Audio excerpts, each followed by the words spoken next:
Nous revoici donc de retour, mes chers membres de la famille, sur Discord pour continuer la vidéo en détail sur l'utilisation de l'indicateur Matrix. Je viens de faire une pause à la suite malheureusement d'un petit mal de gorge, mais je vais devoir boire un peu de thé de temps en temps pour pouvoir faire passer la toux, parce que sinon bah ça va pas le faire.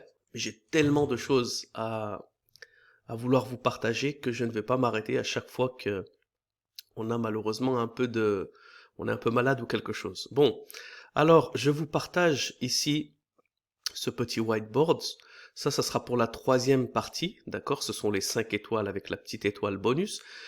Quand on a vu dans la première partie l'indicateur power, donc on cherche une devise across the board, c'est se rappeler simplement des points les plus importants, et puis on analyse les autres devises. C'est très très important, c'est quelque chose que je vais confirmer avec l'indicateur matrix, c'est pour ça que je n'ai pas rentré je n'ai pas vraiment insisté, et je ne suis pas rentré dans les détails dans la première vidéo. Ensuite, dans l'indicateur matrix, on essaie de trouver une devise après l'avoir choisi sur l'indicateur power qui soit flat, donc plat, ou en progression, et entrant dans la zone grise. Donc on retourne sur la plateforme, et là, comme vous pouvez le voir, on en profite qu'on a un sterling, parce que parfois il y a des journées où tout est plat, donc j'en profite pour faire cette vidéo-là, qu'on a un sterling à 4, donc disons qu'on choisit ce sterling. Maintenant, on regarde les autres devises. Comme vous pouvez le voir, j'ai écrit dans l'indicateur Power, voir les autres devises. Si malheureusement elles sont toutes proches de -1, -1.5, -2, ça se dessine, mais elles ne sont pas assez faibles pour donner une bonne confirmation de la force du sterling. L'objectif, c'est vraiment d'avoir une corrélation entre une devise forte contre d'autres devises faibles.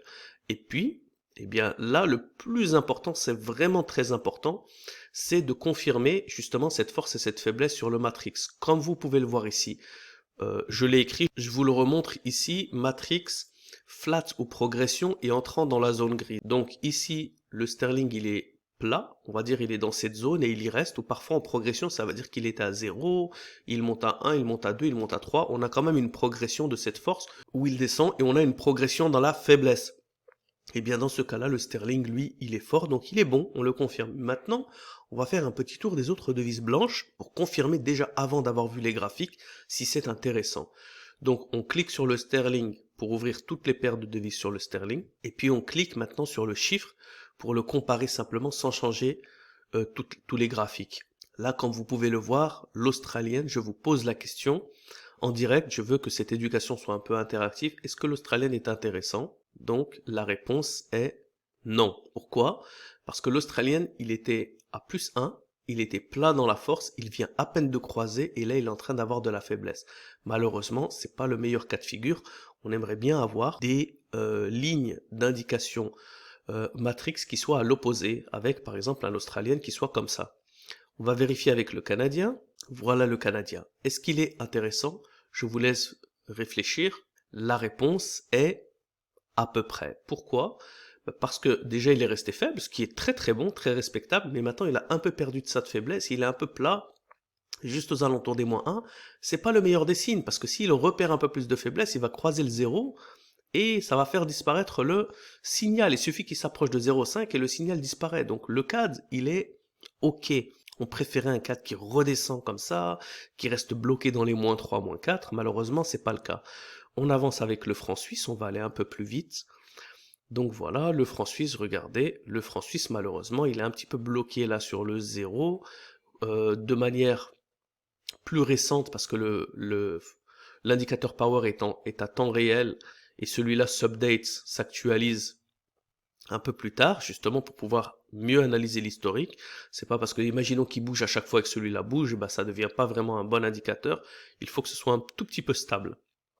Donc il va le suivre, mais il est en train d'osciller entre -1 et 0, et ça c'est pas le mieux. On va regarder l'euro, et encore une fois, tout est une question de corrélation, les amis, c'est très très important.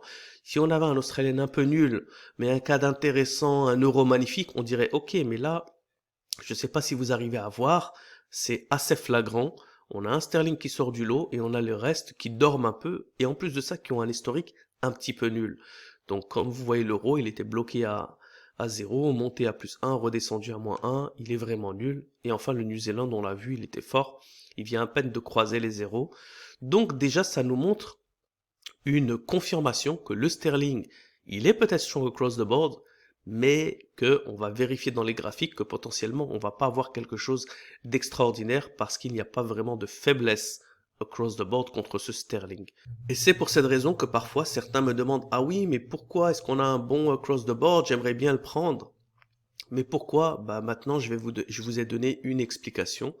Le plus difficile ce n'est pas de le voir, c'est vraiment de l'appliquer. Parfois il faut avoir la discipline, on peut avoir quelque chose d'intéressant, on voit vite fait les graphiques, ah oui, les locks sont respectés, mais après, c'est ce qu'on appelle l'aversion au risque. Tout ça, ce sont des systèmes où on accumule les points en notre faveur. Si on met 50 000 conditions, on ne va jamais ouvrir de position. Donc tout ça, ce sont des conditions, et après on dit voilà, les conditions, elles sont favorables, et les conditions, elles sont moins favorables. Pourquoi également, dans la troisième partie, je vais vous montrer pardon, le système des 5 étoiles du graphique. C'est comme un hôtel. On va dire que vous avez un hôtel, par exemple, qui est 5 étoiles. Pourquoi est-ce qu'il est 5 étoiles? Parce qu'il va avoir une piscine. Pourquoi est-ce qu'il est 5 étoiles? Il va avoir un gym, il va avoir une vue sur la mer, il va avoir quelque chose, des restaurants, qui fait qu'il est 5 étoiles. Si maintenant vous avez un hôtel qui a pas de piscine, mais qui a des restaurants, ou qui a un sauna, vous allez peut-être accepter. Si maintenant vous avez un hôtel qui a des très grandes piscines, mais qui a des chambres qui sont grandes comme un placard et qui ont des douches communes, par exemple vous n'avez pas une douche dans votre chambre, peut-être que vous n'allez pas l'accepter. Mais c'est toute une question de savoir est-ce que je l'accepte et je prends le risque et potentiellement ça va quand même passer, ou est-ce que je préfère laisser passer cette opportunité potentiellement qui m'aurait donné du profit ou de la perte pour essayer de prendre vraiment quelque chose qui est dans mon standard du trading. Donc autant on a 5 étoiles, autant sur l'indicateur Matrix je vous ai montré certaines aides, autant on peut parfois les laisser passer. Par exemple ce genre de scénario là, si j'avais un bon euro bien faible, un bon franc suisse bien faible, le reste était un peu plat, je l'aurais peut-être laissé passer. Mais là, le fait que tout est à -1 et que tout est proche de 0, ça me montre un marché qui est quand même un peu bizarre, où il n'y a que le sterling qui sort un peu du lot.